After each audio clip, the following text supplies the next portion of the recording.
ಜಾರ್ಖಂಡ್ನಲ್ಲಿ ಹೇಗಿದೆ ಹಾಗಾದ್ರೆ ಎನ್ಡಿಎ ಮೈತ್ರಿಕೂಟನ ಅಥವಾ ಇಂಡಿಯಾ ಒಕ್ಕೂಟಕ್ಕೆ ಇಲ್ಲಿ ಜಯ ಸಿಗುತ್ತಾ? ಕುತೂಹಲ ಮೂಡಿಸ್ತಾ ಇದೆ ಜಾರ್ಖಂಡ್ನ ಫಲಿತಾಂಶ. ಕೆಲವೇ ಕ್ಷಣಗಳಲ್ಲಿ ಇಲ್ಲೂ ಕೂಡ ಮತ ಎಣಿಕೆ ಆರಂಭ ಆಗುತ್ತೆ. ಟೋಟಲ್ ಆಗಿ 81 ವಿಧಾನಸಭಾ ಕ್ಷೇತ್ರಗಳು ಬರುತ್ತೆ, 41 ಮ್ಯಾಜಿಕ್ ನಂಬರು. ಇಲ್ಲಿ ಒಂದು ಕಡೆಗೆ ನಾವು ನೋಡ್ತಾ ಇದ್ವಿ ಅಂದ್ರೆ ಜಾರ್ಖಂಡ್ ಬಿಹಾರದಿಂದ ಒಡೆದು ಹೋಳಾಗಿರುವಂತಹ ರಾಜ್ಯ.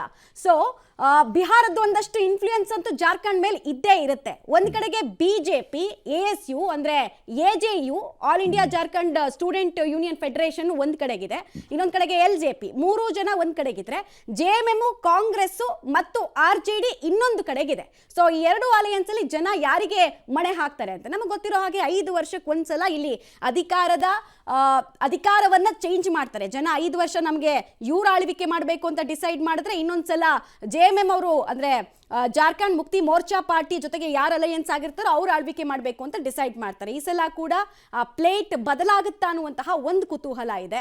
ಬಟ್ ಬಿಜೆಪಿ ಇಲ್ಲಿ ಸುಮಾರು ಅಂದ್ರೆ ಅಧಿಕಾರ ಹಿಡಿಯೋದಕ್ಕೆ ಅಂತ ಹೇಳಿ ಅರ್ಜುನ್ ಮುಂಡಾ ಇಂದ ಹಿಡಿದು ಸುಮಾರು ಜನ ನಾಯಕರ ಜೊತೆಗೆ ಮುನಿಸಿದ್ದನ್ನ ಸರಿ ಮಾಡಿಸ್ಕೊಳ್ಳುವಂತಹ ಪ್ರಕ್ರಿಯೆಗೂ ಕೂಡ ಕೈ ಹಾಕಿದ್ದಾರೆ. ಮತ್ತೆ ಟ್ರೈಬಲ್ ನಾನ್ ಟ್ರೈಬಲ್ ಇಶ್ಯೂಗಳು ಇಲ್ಲಿ ತುಂಬಾ ಇಂಪಾರ್ಟೆಂಟ್ ಆಗುತ್ತೆ. ಈಗಾಗಲೇ ಛತ್ತೀಸ್ಗಢ ಮತ್ತು ಒಡಿಶಾವನ್ನ ಗೆದ್ದು ಬೀಗಿರುವಂತಹ ಬಿಜೆಪಿಗೆ ಜಾರ್ಖಂಡ್ ಮೇಲೆ ಬಿಗ್ ಹೋಪ್ ಇದೆ.